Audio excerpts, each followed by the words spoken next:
ay magpapakasal na sa lalaki. Kaya't nagmamanero ng sports car, bitbit ang isang sako ng ginto. Dumating sa kanilang kasal na salo-salo ng kanyang kasintahan. Nang pumasok ang babae na may dalang sako sa salo-salo, napahanga siya sa tanawin sa loob, at nagsimula siyang tumingin sa paligid. Noong mga sandaling iyon, dumating ang kasintahan na may dalang bulaklak. Punong-puno ng pagmamahal ang mga mata ng babae para sa kasintahan. Agad na lumuhad ang kasintahan. Kinuha ang singsing mula sa kamay ng babae. Ngunit hindi alam ng babae na ang kasintahan ay magpapahayag ng pag-ibig sa ibang babae. Nakatitig siya sa kanya na parang naguguluhan. Sinabi ng kasintahan na hindi dapat isuot ng babae ang singsing na ito. At sa tabi, si Jia Chenjin. Hindi lamang niya pinahiya ang babae gamit ang material na bagay, kundi tinukso rin ng babae na walang kaalaman at parang probinsyana. Ngunit hindi niya alam na yun ang basura na itinapon ng babae sa kitiwala, at sinundan iyon ng pangungutya ni baba tungkol kay Jia Chenjin na isang mangungulekta ng basura. Nagalit si Jia Chenjin sa hiya at galit. Diretsong sinabing walang alam ang babae, at sinabing tunay ng ginto at pilak ang mga iyon. Ngumiti ang babae. Agad niyang kinuha ang peking bagay sa lupa. Sabi na ang perlas ng gabi na ito ay puno ng fluorescent powder, at itong jade na ruby ay may madilim na kulay at magaspang ang texture. Kitang-kita na ito ay substandard na nagkakahalaga ng ilang libong piso. Noong mga oras na iyon, ang lahat nagsimula ng magbulungan tungkol kay Jia Chenjin.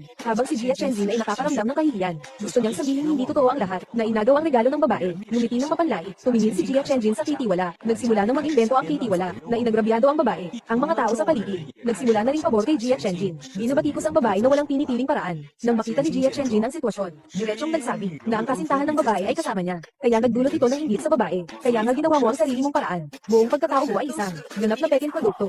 Tama na, Lu Qingwei. Sobra na ang ginawa ko para sa iyo. Huwag kang maging masyadong mapagsamantala, Lim Xixing. Alam mo ba kung ano ang nangyari sa iyo ngayon? May namiss ba ako? Ano ang namiss ko? Isang babaeng amoy pawis at may pangit na mukha, o isang hindi karapat-dapat sa akin. Buhay sa probinsya.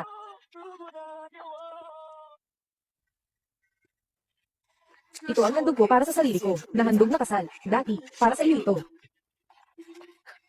Ang mga alimasag ay talagang magdala ng kasal na handog. Kahit garbage bag lang